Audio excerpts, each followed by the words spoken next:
Whiskey Macallan 25. Neat. The billionaire hadn't even glanced up, but Alara saw it. A flicker, almost imperceptible. It was when her cheap cuff grazed his wrist, near the delicate silver ring mirroring the one her mother never took off. He stiffened. Didn't see her. Not really. It was the ring, identical to the one Mom always said felt like a missing piece. A past she couldn't grasp. Now eye-eyed, he finally looked up. 7 words, that's all it took. 7 words about her mother's ring, and Alistair Sterling, the man who owned half the city, would crumble. He doesn't know it yet, but her quiet kindness is about to blow his world apart, and she has no idea why, or the secrets about to surface. Whiskey Macallan 25. Neat. The billionaire hadn't even glanced up, but Alara saw it. A flicker, almost imperceptible. It was when her cheap cuff grazed his wrist, near the delicate silver ring mirroring the one her mother never took off. He stiffened. Didn't see her. Not really. It was the ring, identical to the one Mom always said felt like a missing piece. A past she couldn't grasp. Now eye-eyed, he finally looked up. 7 words, that's all it took. 7 words about her mother's ring, and Alistair Sterling, the man who owned half the city, would crumble. He doesn't know it yet, but her quiet kindness is about to blow his world apart, and she has no idea why, or the secrets about to surface. Lyell, perched high above Manhattan, was an ecosystem of hushed whispers and clinking crystal. For the city's elite, it was sanctuary. For Alara, a 20-year-old waitress, it was a gilded cage. 6 nights a week, she shed the anonymity of her queen's existence, the cramped apartment, the aroma of her mother's perpetually simmering cabbage, the soothing scent of lavender laundry soap, and donned the crisp black uniform of servitude. Here she was a ghost, a pair of hands delivering deconstructed tiramisu and refilling crystal water glasses. Her mother, Amelia, was the sun around which Alara's world revolved. A gentle soul, perpetually adrift in a fog of forgotten memories, the result of a mysterious fall years before Alara was even born. The accident had robbed Amelia of her past, leaving her with gaping holes in her memory and a persistent, low-grade fatigue that clung to her like a shadow. They pieced together a new life, a small, quiet one. The only relic Amelia clung to from before was a silver ring she wore on a delicate chain around her neck. Twin phoenixes, wings intertwined, cradled a teardrop sapphire the color of a twilight sky.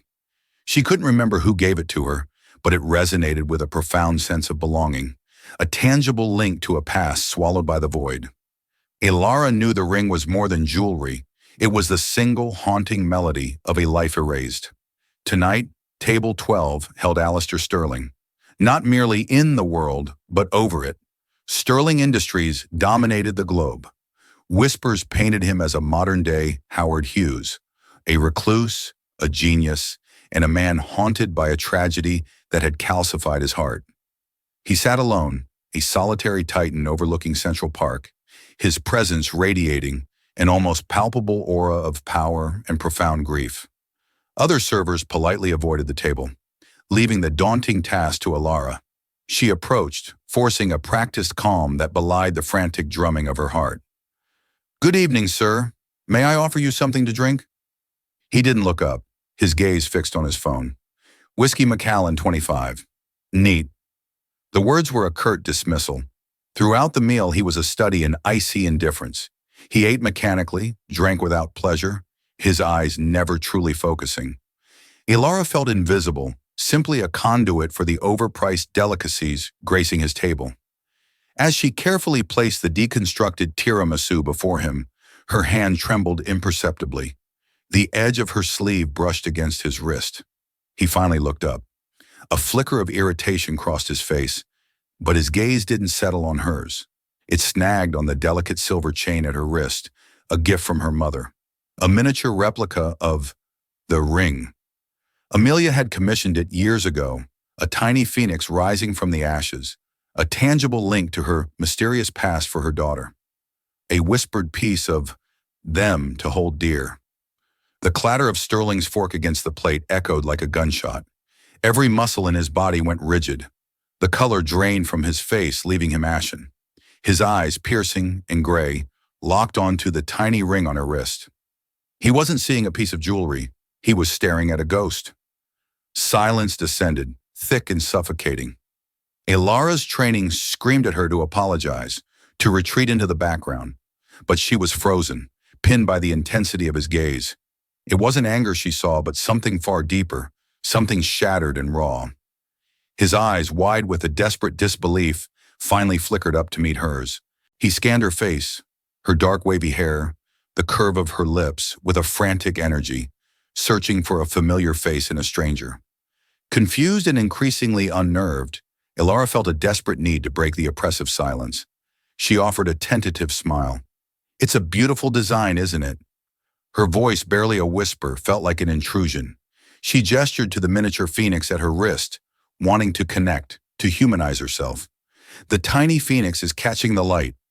And then, wanting to connect beyond her role as a server, she spoke the 7 words that would unravel everything. "Sir, my mom has the same ring."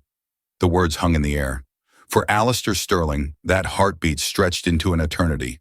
The fortress he had painstakingly constructed around his heart for 20 years began to crumble.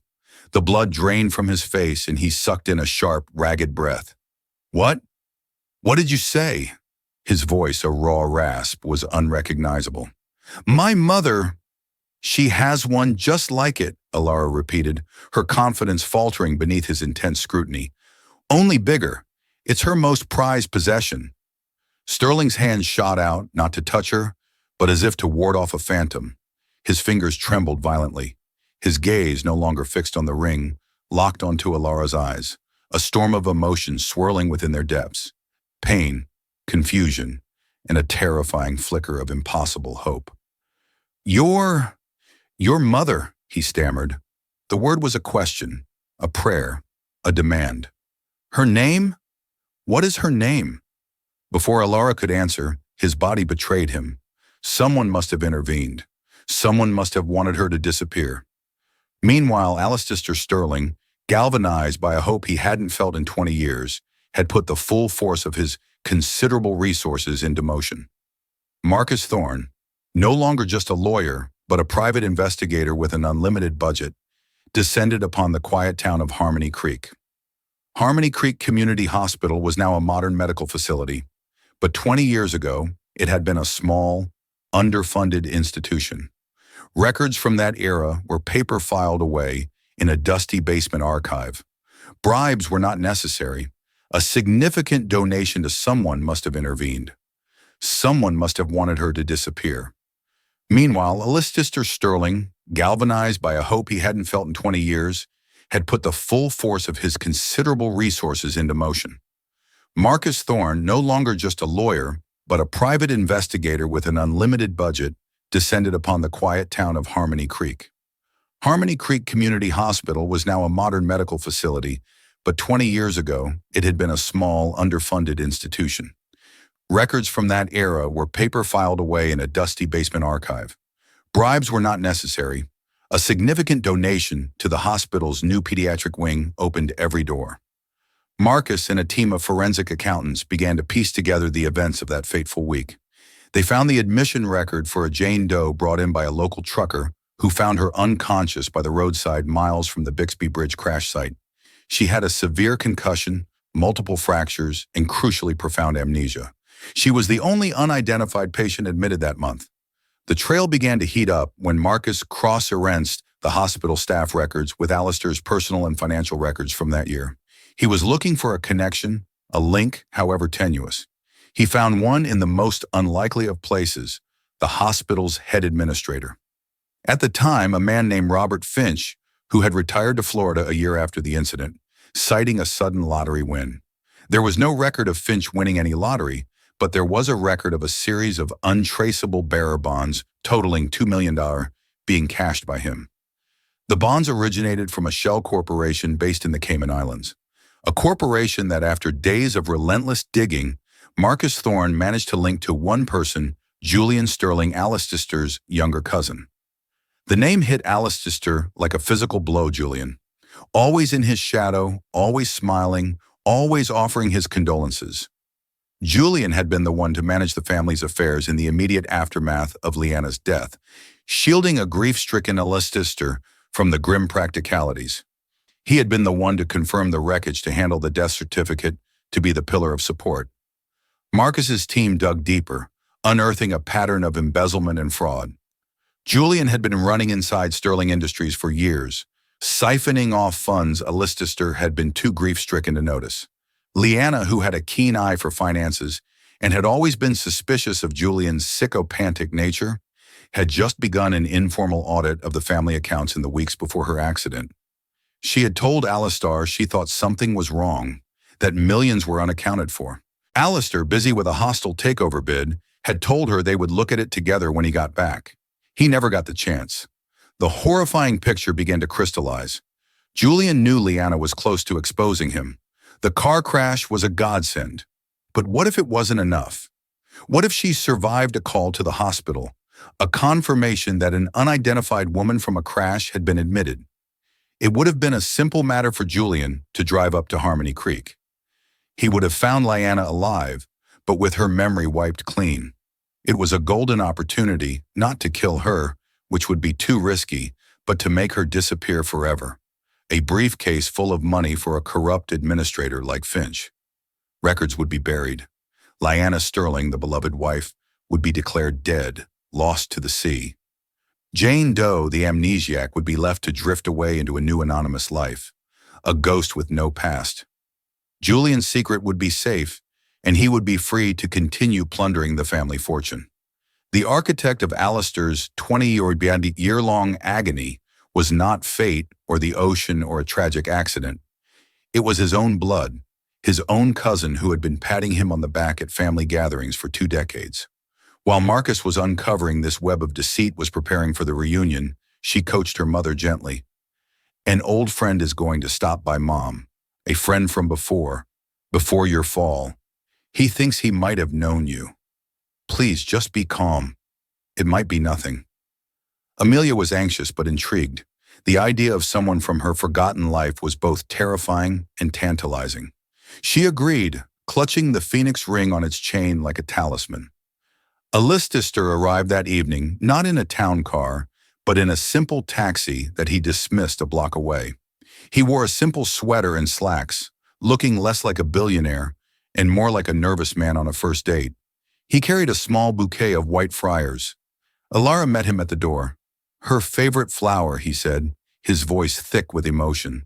She always said they smelled like memories. Alara's heart ached. She led him into their small, humble living room. Amelia was sitting in her favorite armchair, the lamplight casting a soft glow on her face. She looked up as Alistair entered. Their eyes met across the room. For a moment, there was nothing but silence. Alistair's gaze devoured her, tracing every line of the face he had seen only in his dreams for 20 years. She was older, her hair threaded with silver, her eyes holding a sadness he didn't recognize. But it was her. It was his, Leanna. Amelia stared back at this handsome, grief-stricken stranger. She felt a strange pull, a flicker of something deep within the fog of her mind, a sense of familiarity so profound it scared her. Her hand went instinctively to the ring at her throat. Alistair saw the movement. He took a hesitant step forward. "Hello," he said, his voice a raw whisper. It's been a long time." The atmosphere in the small apartment was charged with a fragile, palpable tension. Amelia clutched the phoenix ring through her blouse, her knuckles white. She looked from the stranger's intensely emotional face to her daughter's worried one, and back again. "I'm sorry," Amelia said, her voice soft and hesitant. "Have we met before?" "You seem familiar," but she trailed off, a familiar frustration clouding her features. This was the story of her life. Faces in crowds, snippets of songs, scents on the breeze that all promised a memory that would dissolve like mist the moment she tried to grasp it. Alistair's heart broke and soared all at once. She didn't remember him, but she felt him. That was enough. It was everything. He followed Ara's rules, eyeing in the tidal wave of emotion that threatened to overwhelm him. "My name is Alistair," he said, taking another slow step into the room. He held out the bouquet of frizzes. "I was told you liked these." Amelia looked at the delicate white flowers, and a genuine surprised smile touched her lips. She took them, her fingers brushing his, and brought them to her nose, inhaling deeply. Her eyes closed for a fraction of a second. "They're beautiful," she murmured. "They smell like a summer afternoon by the water, a flicker of a memory so faint she couldn't be sure it was real." She looked up at him, her brow furrowed. "How did you know?" "A lucky guess." Alistair lied softly, his gaze never leaving her face. Ir brought a vase for the flowers, her movements quiet and deliberate, trying not to disturb the delicate balance of the moment. Alistair sat down on the worn sofa opposite Amelia's armchair, creating a space that felt both intimate and vast. He didn't push. He didn't demand. He simply began to talk. He spoke not of Leanna Sterling, the billionaire's wife, but of a young woman he once knew.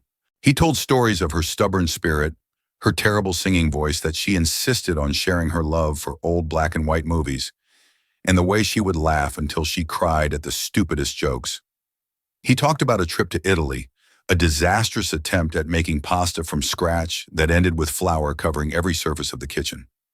He described a quiet evening on a beach in Caramel, watching the sunset, where he gave her a ring shaped like two phoenixes, promising her a love that would always be reborn from any hardship. With each story, he painted a portrait of the woman she had been. Alara watched her mother, her heart in her throat. Amelia was listening with rapt attention, her head tilted. She wasn't recoiling in fear or confusion. Instead, a strange sense of peace seemed to be settling over her. These stories told by this stranger felt more real to her than the 20 years of hazy, disconnected life she had lived as Amelia Vance. "That ring," Amelia whispered finally, looking down at her own hand, which was resting on her chest, holding the charm. "The man who gave it to her, he must have loved her very much more than life itself," Alistair said, his voice thick with unshed tears. "He still does."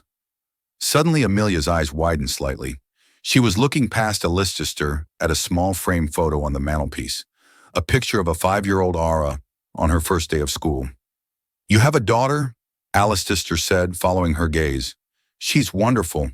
You did an amazing job." "She's my whole world," Amelia said, her voice filled with a fierce, uncomplicated love. "When I woke up remembering nothing, I felt so empty. But then finding out I was going to have her, she gave me a reason to live. She became my memory, my anchor." The word anchor struck Alistair. It was the same word she had used to describe the ring to Era. In that moment, he understood. Leanna had survived pregnant and alone.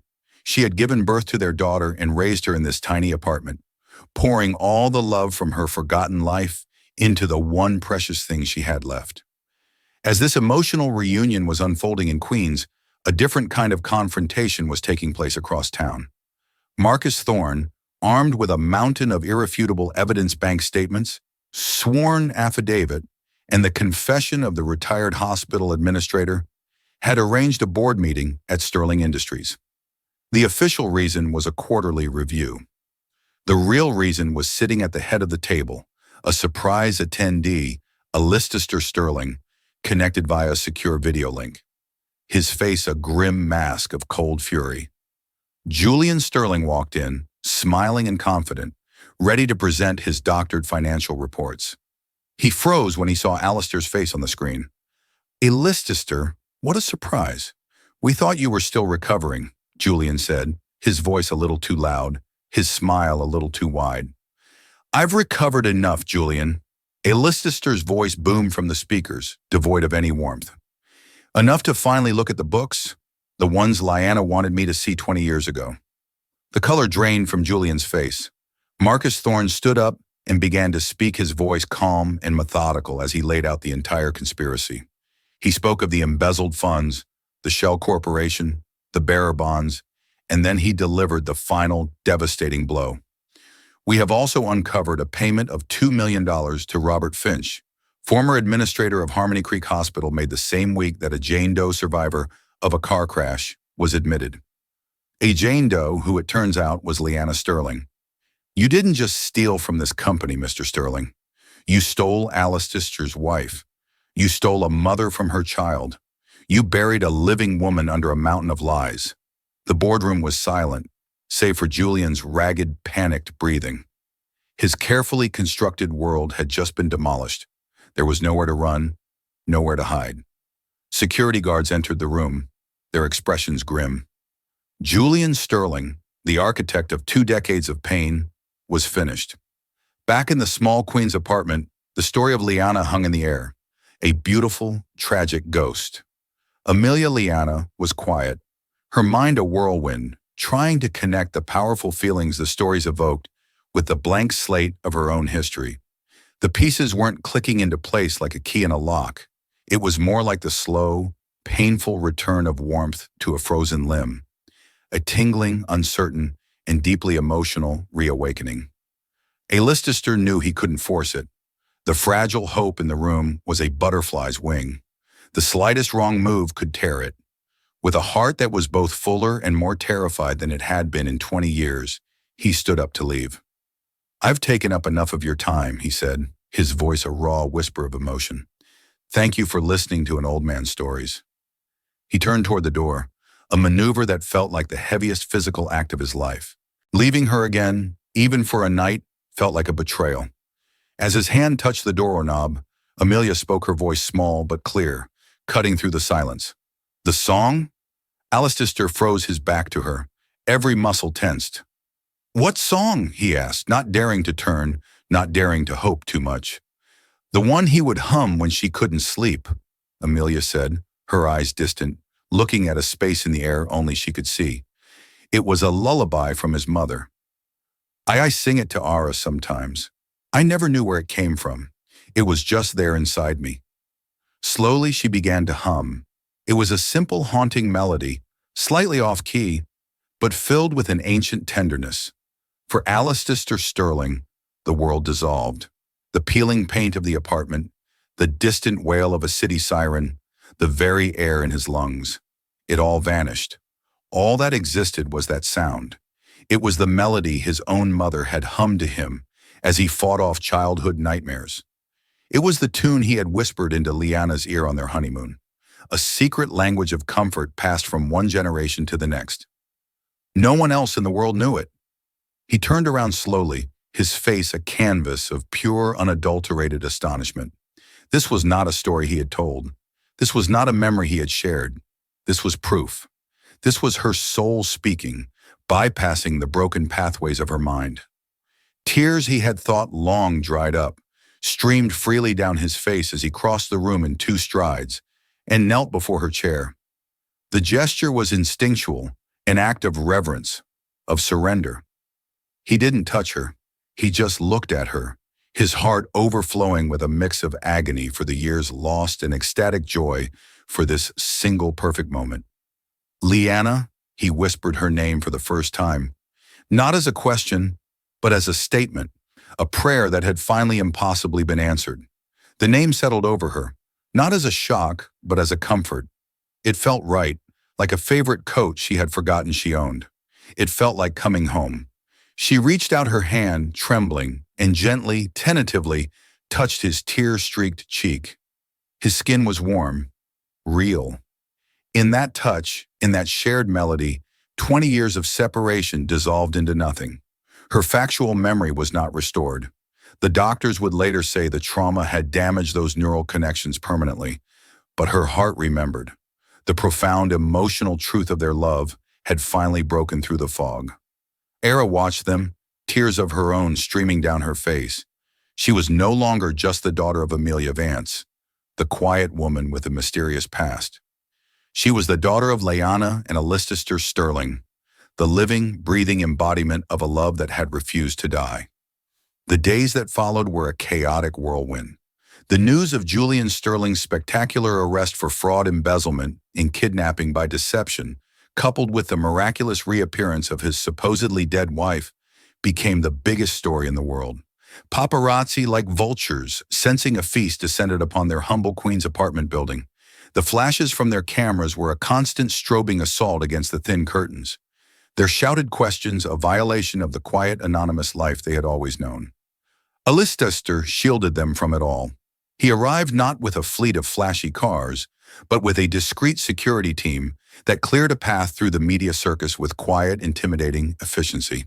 He personally escorted Amelia and Ara from the crumbling walk-up that had been their sanctuary in prison into a new life. He moved them to a quiet, sprawling estate in Connecticut, a world away from the city's glare. It was a sanctuary he had bought years ago, but had never lived in a place surrounded by acres of rolling hills and ancient trees. The gardens were filled with thousands of white frizzes, a fragrant testament to a memory he had never let go. He brought in the best neurological specialists, not to fix her, but to help her integrate the two halves of her life. They explained that Amelia Vance was not a lie, but a real identity her mind had painstakingly constructed to survive an unimaginable trauma. The goal was not to erase Amelia, but to help her merge with the ghost of Leanna. She decided after much thought to be called Leah, a bridge between the two women she was. For Ara, the change was staggering. She went from rationing grocery money to having a personal chef ask for her dietary preferences. But the whiplash of wealth was secondary to the emotional upheaval of gaining a father.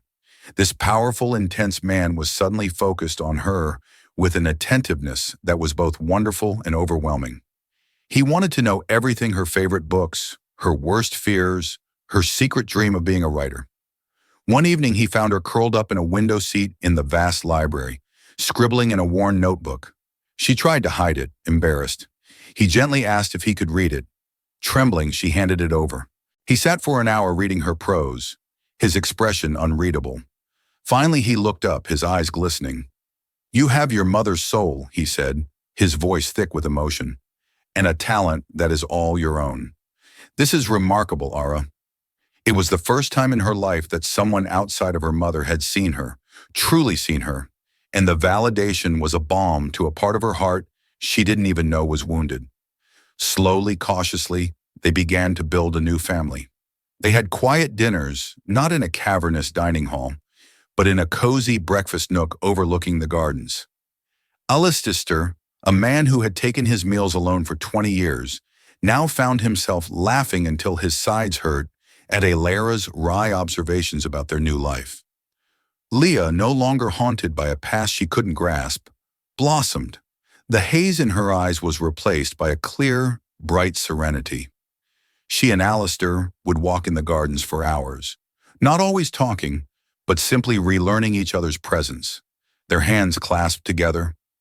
While this fragile new life was taking root, the final act of the old one played out. Julian Sterling's trial was swift. The evidence was insurmountable. He was sentenced to decades in prison, a fittingly quiet end for a man whose crimes had screamed across so many lives. Alistair attended only the sentencing. He felt no triumph, no satisfaction in his cousin's downfall. Looking at the broken, bitter man in the defendant's box, he felt only a profound sense of pity and waste. His justice was not in a courtroom. It was at home in the sound of his wife's laughter. One crisp autumn afternoon, a year to the day that Lara had served him dessert at Lielu, the three of them stood on a hill overlooking the estate. The trees were a riot of red and gold, and the air was clean and sharp. Alistair turned to the two women who were his world. "A year ago," he began, his voice steady, "I was a ghost haunting the ruins of my own life. I thought I had lost everything, but I was wrong. The best part of her was safe. The best part of her was with you, Alara." He looked at his daughter, his love for her shining in his eyes. "You were her anchor.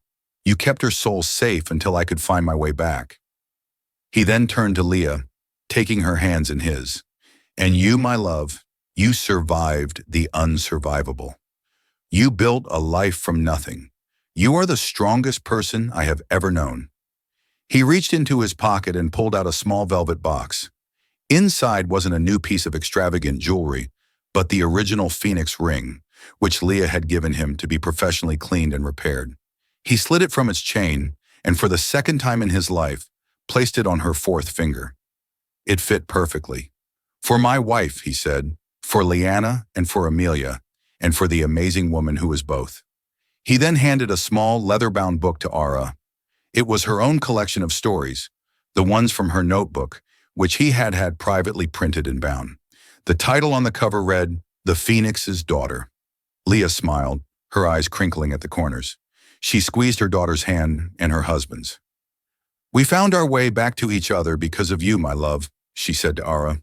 "A mother's love, a daughter's hope, and a ring that remembered even when I couldn't." Ara looked down at the tiny replica on her own wrist, then at the real one gleaming on her mother's hand. It had been a simple, innocent observation in a restaurant, the utterance of 7 small words, but it had been the key that unlocked the past, exposed a villain, and reunited a family. It had allowed a love buried under 20 years of lies and tragedy to finally, like the phoenixes carved into its silver band, rise from the ashes, stronger, wiser, and finally together. This is a story that reminds us that sometimes the most extraordinary destinies are hidden in the most ordinary of lives. A waitress, a billionaire, and a single unforgotten piece of jewelry. A testament to the fact that love and truth can echo through decades of silence. The bond between Alistair and Lyanna, and the daughter who unknowingly carried their legacy, proves that even when memories fade, the heart never truly forgets. It's a powerful reminder that we should never underestimate the small details. For a simple observation can sometimes unravel the greatest mysteries and lead to the most incredible miracles.